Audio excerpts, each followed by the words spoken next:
Blood, sweat, screams. Hundreds of bodies lying lifeless around you. You go to tell your best friend, only to find him completely gone. Atrocities take place time and time again, each more electrifying than the last. But what do you resort to when the pain takes over? For my grandpa, writing was the outlet. My mom's dad, James Mulroy, was an incredibly strong man, the strongest I have ever seen. And yes, that's physically and mentally. How would you deal with dead bodies just lying in your arms? My grandpa did. Vietnam 1965 was his time. He was stationed in Vietnam as a part of the Air Force and Medevac unit. His job? Well, just as I said, he rescued people who were almost dead. They looked at him with their restless eyes, knowing he could be the last person they ever saw. The smell of their breath fumigated throughout the air, and the clamminess of their hands soaked through his shirt as he gripped onto my grandpa's shoulders. He would feel tears well up in his eyes, but he knew he must be brave, so he worked on. My grandpa saved lives, and lots of them. If a plane was shot down or a person in desperate need of emergency rescue, my grandpa was the man. One night, rain gushed from the sky, just as lava might gush out of a volcano.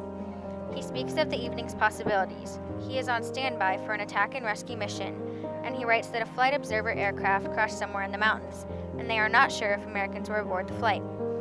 The plane had been flying easily in the sky until the pilot lost control, and it spun, and spun, and spun until it finally hit the mountain. The dirt from the side of the mountain came into view, soggy and wet from the downpour. If they find out that there were Americans, he and his crew would be launched to go rescue them. It's 11 o'clock at night and raining like hell. I don't particularly care to go, but you can imagine how those guys might feel out there in the mountains alone, probably half dead after crashing and better than ever chance of getting caught by VC, he thought to himself. Anxiety, anticipation, fear. Would he be sent out? If there's a chance they're alive, we'll go get them. You can bet on it. And they would. They would do anything for their team, their men, their soldiers.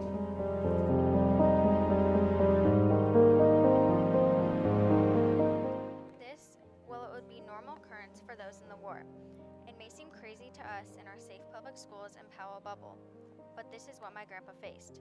Determination at its strongest point, that was James Mulroy, and he wrote to express that. His right hand would carefully sweep over the paper, smearing the dark blue ink across his tired palm. At least we were busy. It kept our minds off of home and all the good things in life. His best friend, his partner in crime throughout the younger years of his life, was the lucky recipient of these thoughts. It must have been difficult hearing what he was going through, never knowing when he would see his friend again or even if he would. I guess not everything was completely depressing and life-shattering, but the experiences and lessons taught still help me get through to this day. Some inspirational, some lighthearted, and of course some I can't relate to at all. Like when he trails on about my mom, who was born when he was away.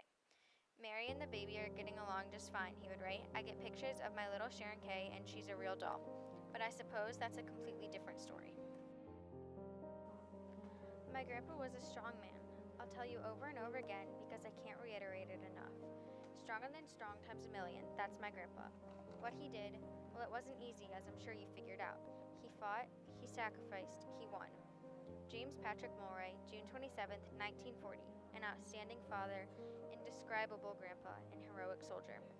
If he were here today, well, I don't know what I would say.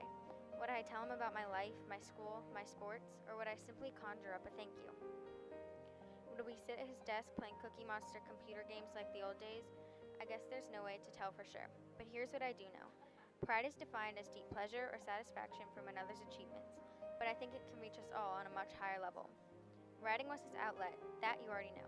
A letter to his best friend would be sent as often as it could. What I would say to him, I have no clue, but I'm sure it would start a little something like this. February 1st, 2016. Dear Grandpa.